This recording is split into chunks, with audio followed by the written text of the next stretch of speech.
And welcome back. So you can see we're in the process of getting these cylinder heads disassembled so that we can clean them while we await for parts to show up so we can start doing the reassembly. But I wanted to bring you along because you can tell these have been here for a while. Getting these keepers out have been a little bit interesting. On each one of these we've done thus far. Now we're getting down to the magic cylinder, and by that I mean this is the driver's side cylinder head. If you remember, this is, you're looking at cylinder number 5. Next to it is number 7. Haven't gotten down that far. I'm saving it for you. If you remember, the number 7 intake is bent. In other words, it's stuck open currently. So as we're going through and kind of disassembling this, bringing out our favorite tool here. I'll put a link to this in the description, but this is the same tool. I've got to move you back a little bit, sorry. This is the same tool that we used when we did the 6-4 cylinder head, and I'll pick you up on the tripod in a bit so you can kind of see this. But what I'm doing right now is just getting this kind of squared away and centered on, and then it's got this little cage that goes below it. You just center this up with the top of the keeper, retainer on the spring. Kind of just do that hand tight so it kind of centers itself. And then these two top bolts,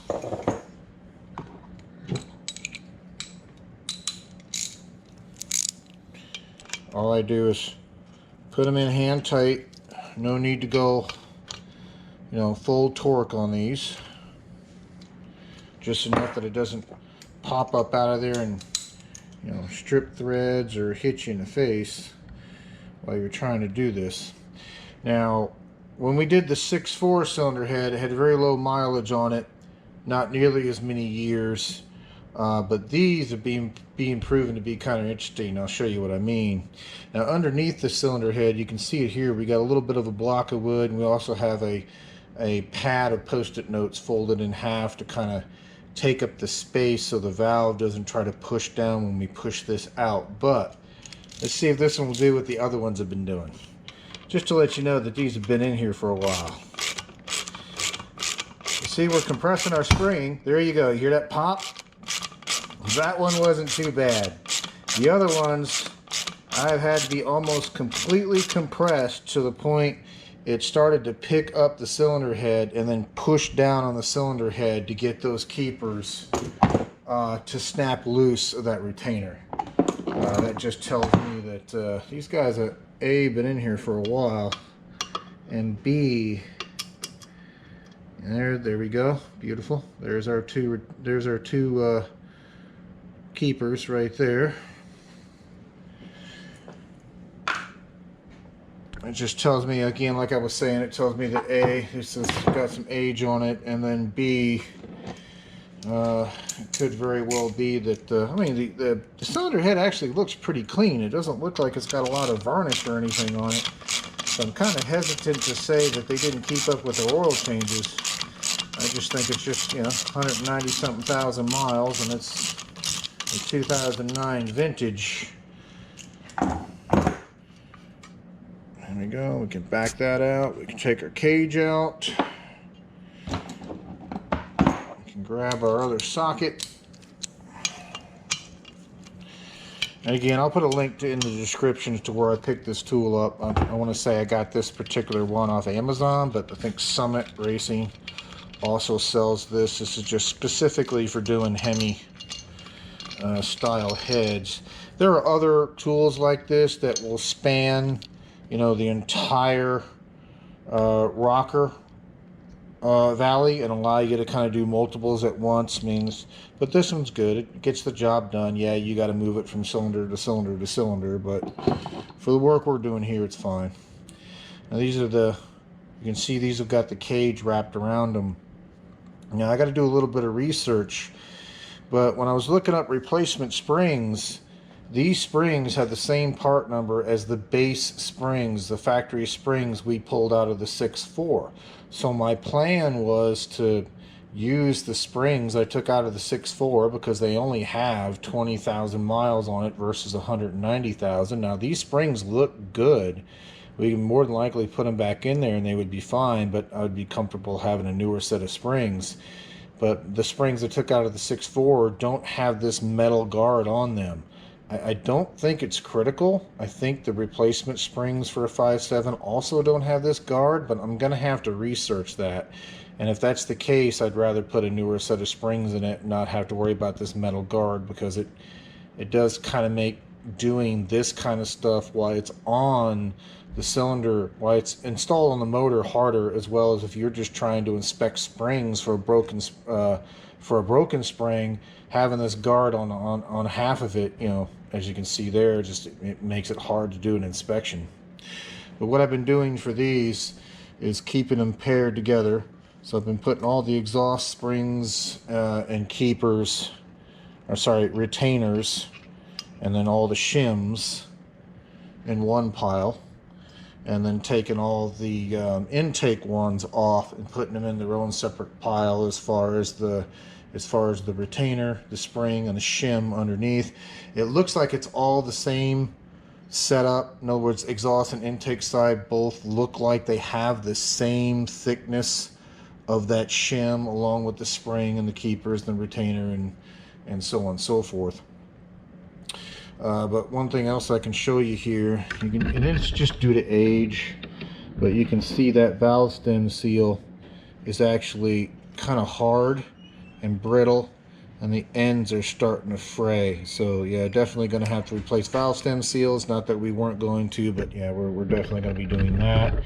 And like I said, we're going to do some research, and as long as it's okay to use springs that don't have that guard on them, which it should be because the 6.4 doesn't use guards around the springs, then we'll replace the springs. So we're going to basically removing these older factory ones and putting factory ones back in.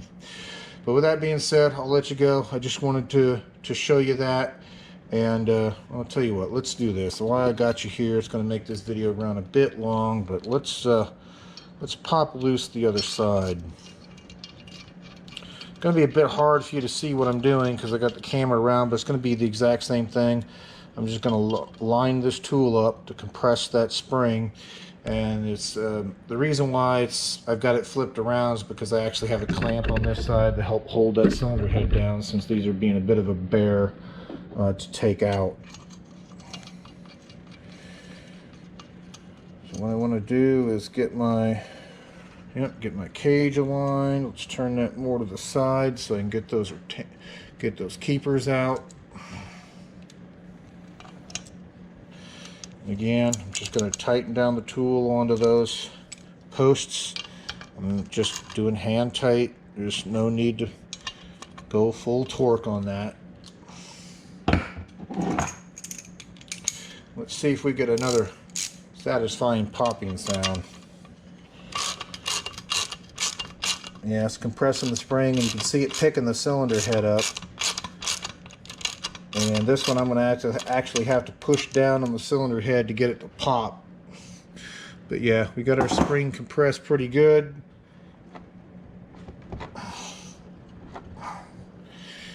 Yeah, this one's going to fight. Let me compress that spring a bit more, put a bit more tension on it. There we go.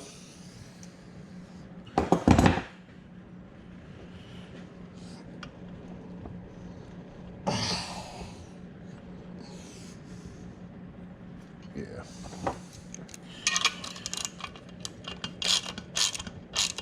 There you go. It's starting to pick the entire head up more.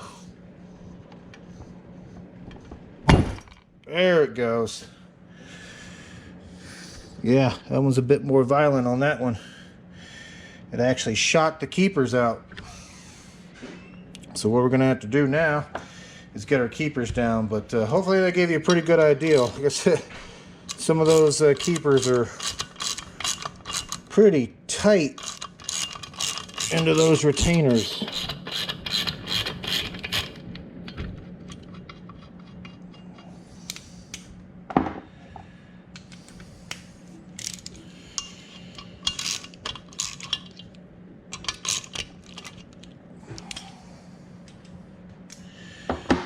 Okay. Probably the worst and boringest video ever.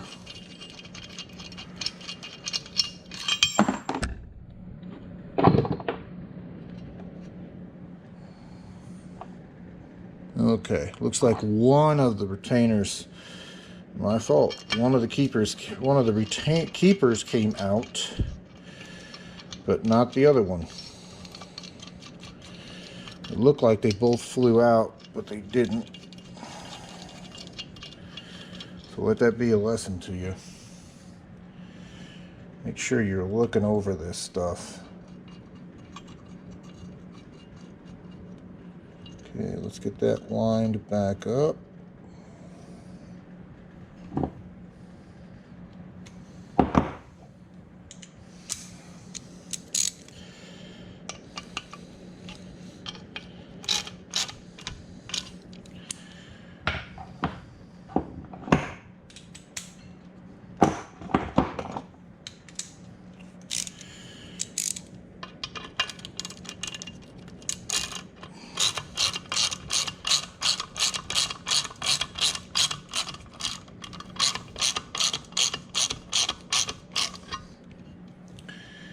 Okay, yep, there it is. Got it. And the question is, where did the other one go? Because it definitely flew out of there.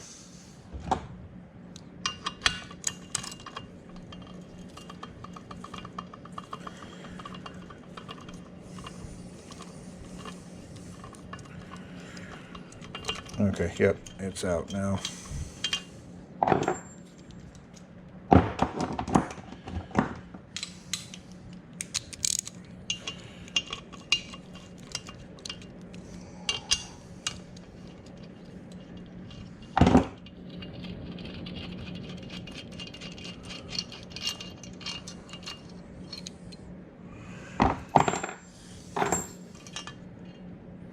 There we go.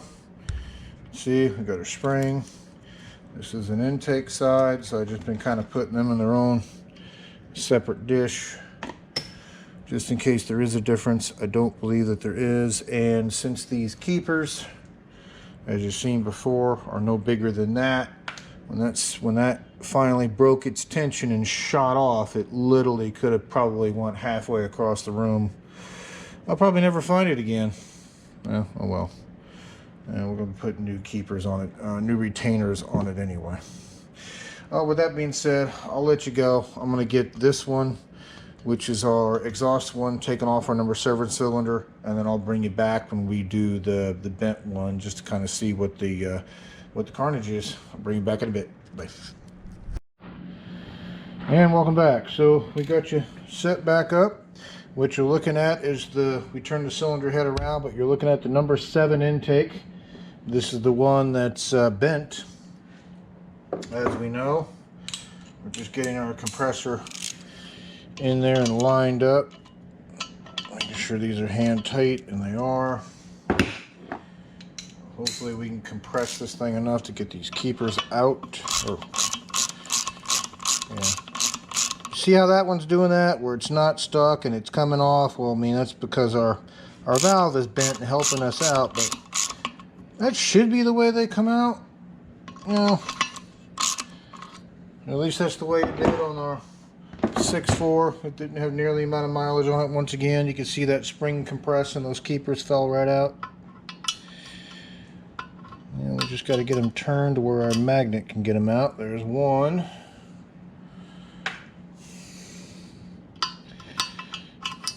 Yep, there's our other one.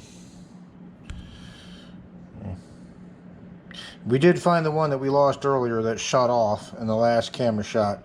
It actually fell through one of the passages in the head and was sitting down here in our tray. So thankfully we didn't lose it.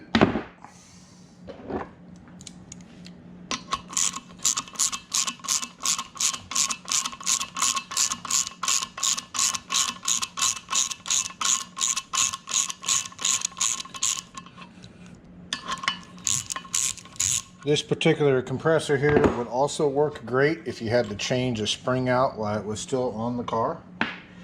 because it would allow you to, as you see there, you know, just get a perch onto a single spring, and while you were holding the valve in place with either compressed air or some other method, you know, it would give you the ability to compress the spring and, you know, take everything apart.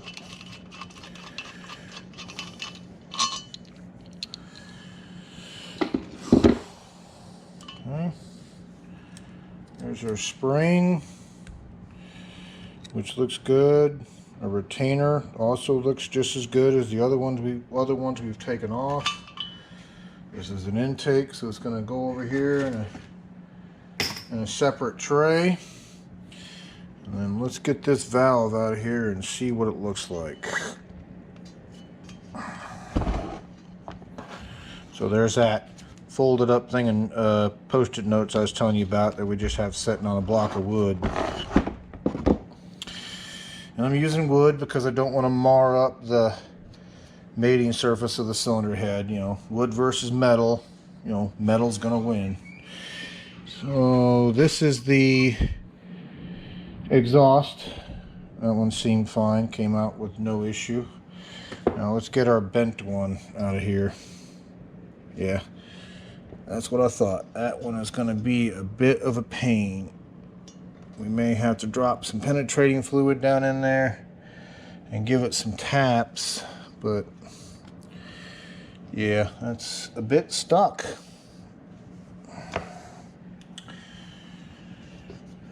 Alright, let me do that. Let me see if I can drop a little bit of oil around this seal, around the lip of this seal, and then underneath, inside of that steel sleeve. And then we'll see if we can gently tap that valve out of there. Okay, let's just get a block of wood underneath this end so we can get it propped up.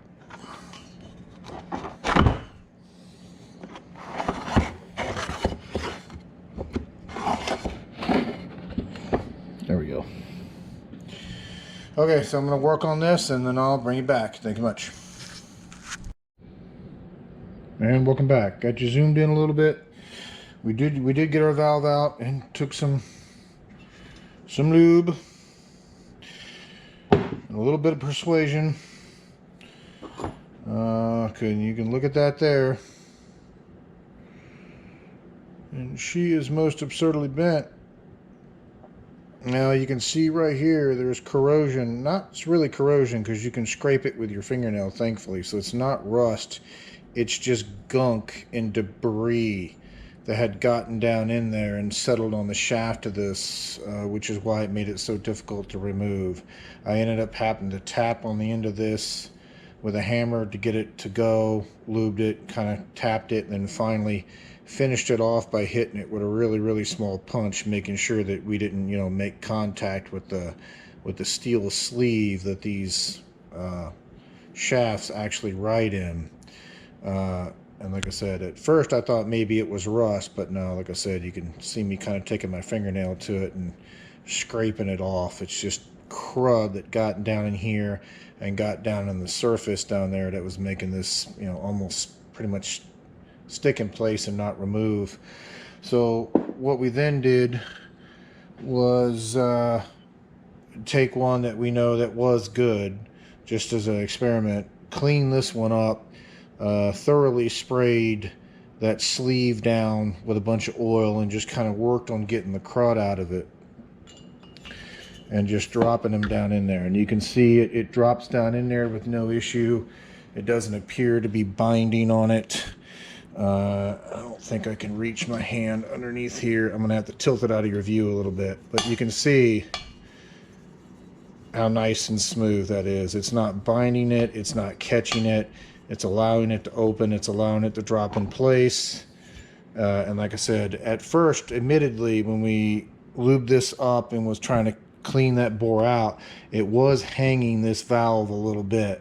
And then what we discovered is we would clean this up, cycle it through, pull it out, and we would see gunk. More of that same gunk that was on that valve stem. We would clean this off, thoroughly spray it down with WD-40, and then, you know, go to town again. And eventually we stopped getting gunk out of that sleeve.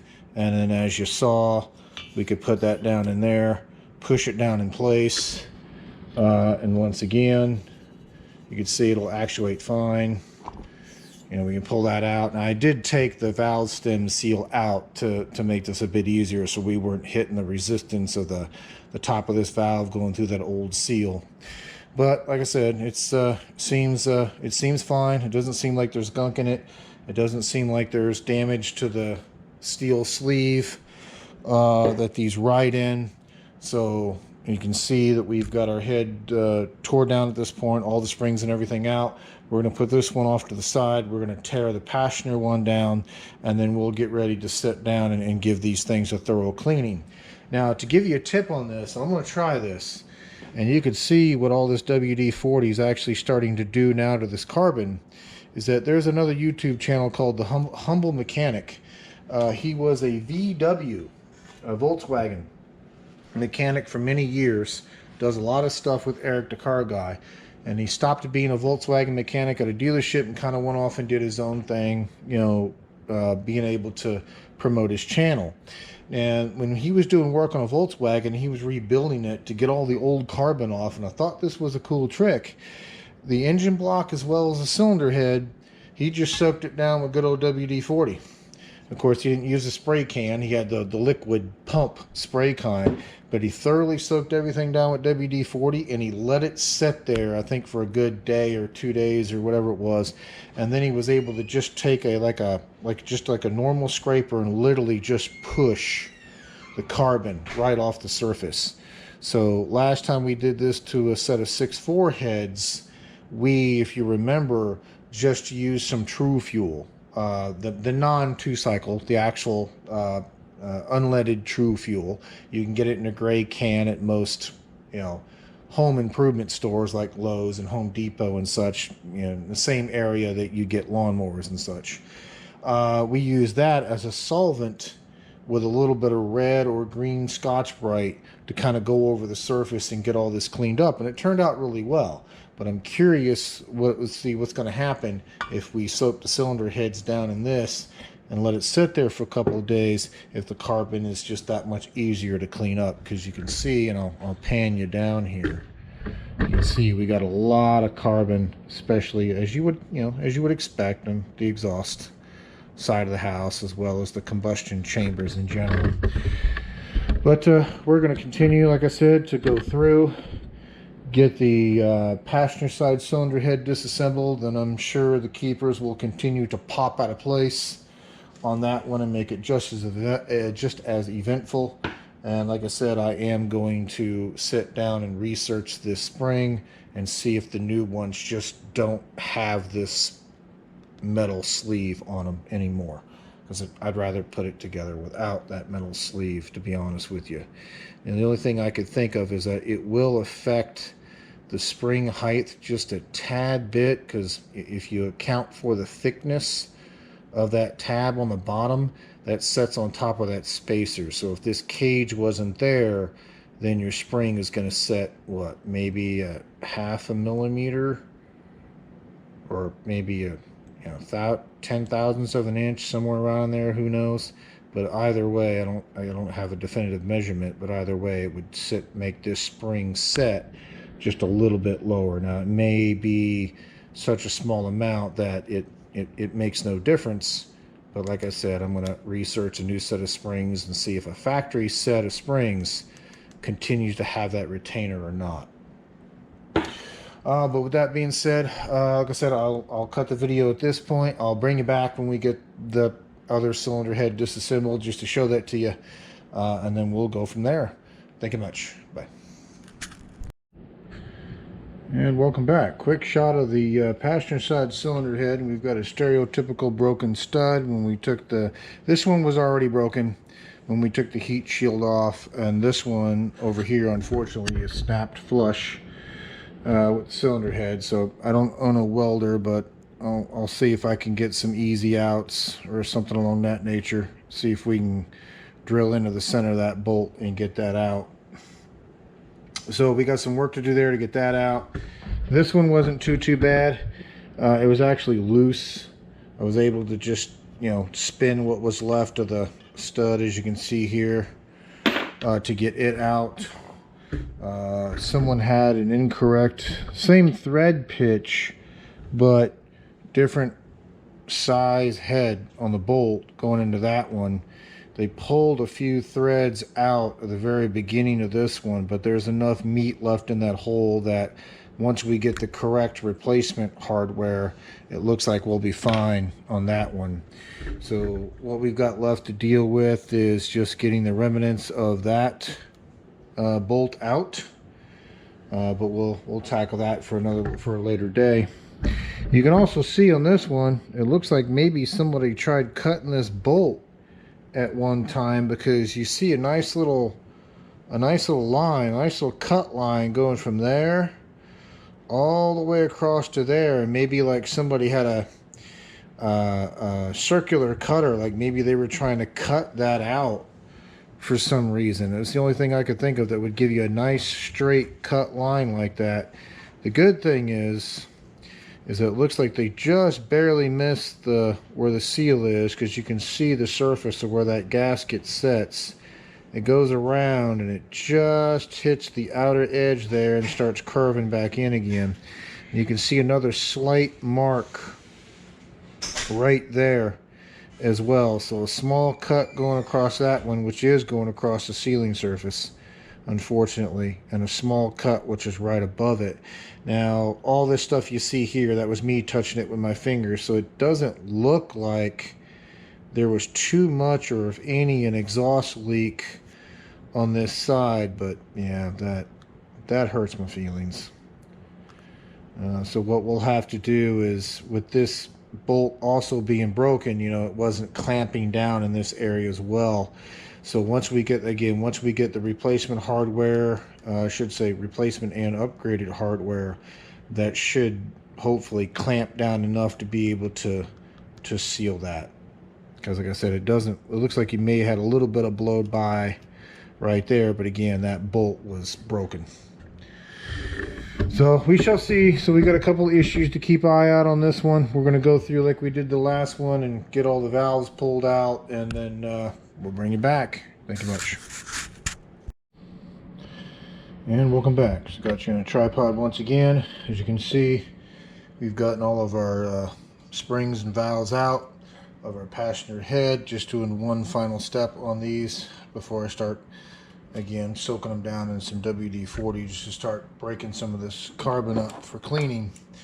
And that's just removing the valve stem seals. There's also several other videos online that show this same procedure, and I've also showed this on the 6.4, but you know, just in case, let's go full circle. What I like to use is just a pair of needle nose vice grips, and go down about halfway on said valve stem seal, I should say. Grip it about halfway. Adjust your clamps so that you can lock your vice grips, but not so tight you're smashing that so bad you won't get it off the seat that it's on. And then once you've got that there, and needless to say, once you do this, you're destroying them, so you're not going to be reusing them. It's just to take it and kind of just start wiggling it back and forth. And you can see we're slowly working our way up. Even these are a bit of a pain to get off. You can tell they've been on here for a while. But eventually, just keep going with it. And there you go. You can get them off.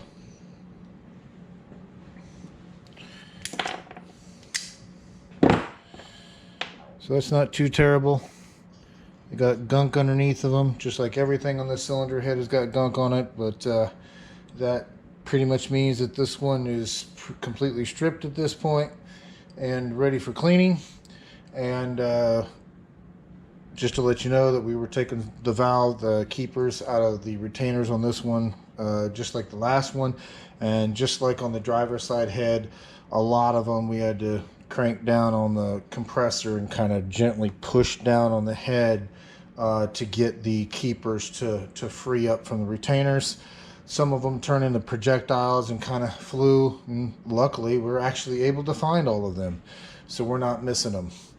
But I think at this point, I'm not quite sure, but I think I'll probably just replace these guys with something else. Just get some new ones. I mean, why not? We're already this far into it as far as parts. Getting some new keepers in here probably wouldn't be a bad thing. Don't get me wrong, I'm sure we could probably reuse those. It just irks me a little bit of how bad they were sticking inside the retainers. But with that being said, we're going to get the valve stem seals out of the other head, and then we're going to spray things down with a little bit of WD-40 and just kind of let things sit for a little bit, and then we'll bring you back for the next one. Like I said in the first video, we have ordered parts. Now it's just a waiting game, waiting for all of those parts to arrive. And I'll bring you back for the next one. If you haven't already done so and you haven't subscribed, consider doing so. I usually like to say that announcement to the end of the video. I don't normally like making that kind of announcement at the beginning, but if you made it all the way to the end of this video and you found the information useful and you haven't done so already, please consider to do so. We've finally kicked over the 900 mark. I think we're at 909 or 910 subs at this point. We're trying to get to that first milestone of 1,000, so it definitely does help. But with that, I'll let you go and I'll bring you back for the next one. Thank you much. Bye. Okay, one final bit for some closure. As you can see here, we've got our cylinder heads, and yes, another one of these large concrete mixing tubs. Perfect for this kind of stuff. And you can see we've got them all thoroughly dosed down with some good old WD-40. And we'll continue to let them soak like this. We may, I'll spray them down a few more times, and then may let them sit like this for about a day or so. And then we'll work on getting them out. Getting them into a bath. We'll probably do the same thing we did before with a little bit of solvent, aka true fuel, aka gasoline, and then go from there. You can kind of see already on that top cylinder head, you can see those valve seats now starting to show through on the exhaust side. So, you know, WD-40 actually does a pretty good job of getting the carbon broke up and out of the way, I got to admit. With that being said, I'll let you go and bring back the next one. Thank you much.